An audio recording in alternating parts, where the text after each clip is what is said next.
Hello chess lovers, Zonal here, and in today's video I want to share with you an amazing attacking game played by Spanish chess player Manuel Rivas, Grandmaster from 1987. His opponent is distinguished English chess player Andrew Jonathan Mestel. Mestel was the first person to be awarded chess Grandmaster titles by FIDE in both over-the-board play and problem solving. This game is from 1982 Marbella Zonal tournament, and Pastor opened up with d4.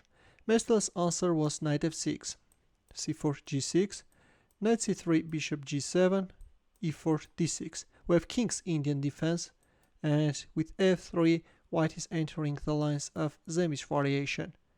With f3 white is not only solidifying his center, but is also getting prepared to go for a kingside pawn push. Usually, as you know, in Saemisch variation, white is castling queenside. Knight g2, rook b8. Meanwhile, black wants to go for a queenside expansion. h4, and with h5, black stopped this can opener.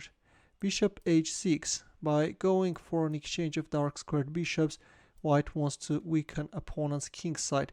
And then Pastor boldly castled queenside. e5. This time black is striking in the center. D takes e5, knight takes e5, c takes b5, a takes b5, knight f4. Already the pawn on b5 is hanging, that's why with b4 black attacked white knight. Knight goes to d5, after which we see the exchange of first pair of knights. c5, f4, knight c6. Black could pretty much play knight g4 as well. In the game we have knight c6, f5, knight e5, and this time we have g4. White is playing very aggressively and black has to be careful, of course. So yeah, knight g4 was probably better in order to stop white from going for a kingside advance. That could really fix white's pawn structure. But we have knight c6 and then knight e5, and already very accurate defense is required from black side.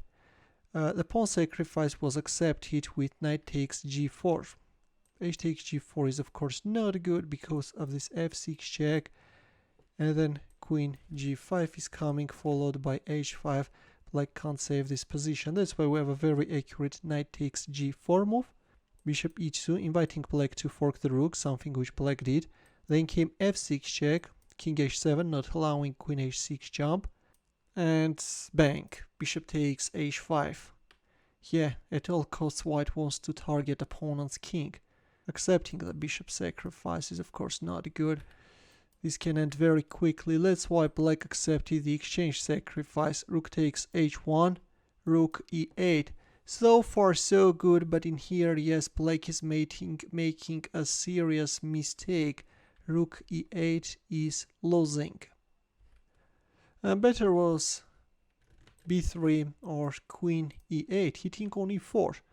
Already queen g5 can be met with queen takes e4, and if knight e4 then b3, a takes b3, rook takes b3, and the interesting thing is that at some point black can neutralize this rook.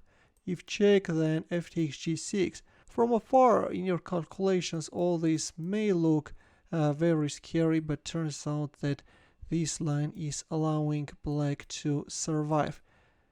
Here is a more or less forced line, and still black is holding.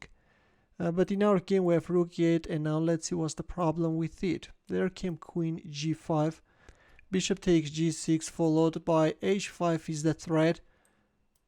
That's why black attacked the queen, and now what? How to proceed?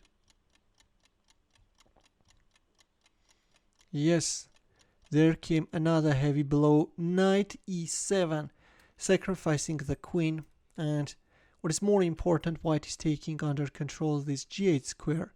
If you accept the queen sacrifice, then after h takes g5, suddenly black king is in a mating net. Bishop takes g6 is the threat, or you can just move back your bishop, announcing a discovered check and a checkmate. And if here, then f takes e7. Now e8 is the threat. If bishop d7, then bishop g4 check. And if bishop e6, in order to have the bishop on a protected square, then bishop e2 check or bishop d1 check followed by bishop b5, and again white is winning. So yeah, knight e7 is really an amazing move. That's why black played queen g8, and of course you should not win this queen, because after rook takes g5 we have an equality. That's why white made this amazing bishop d1 move. h5 is coming. There is no way out. Let's make a random move. I don't know. b3, then h5, and then h takes g6 checkmate. That's crazy, guys. An amazing checkmate, right? Yeah, that's why in the game we have a desperate king h8 move, but black resigned after queen h6 check. If queen h7, then check, and then checkmate. Enough is enough. A very, very nice attack, which I'm sure you enjoyed a lot. That knight e7 was really good, right? As well as bishop g5, but yeah, here comes knight e7, and then bishop d1, freeing the h5 square for the pawn, and yeah, then came queen h6, and white is winning. In the end, as usual, let me sharpen your tactical skills. It's black to move and win the game. We'll wait for your answer in the comment section.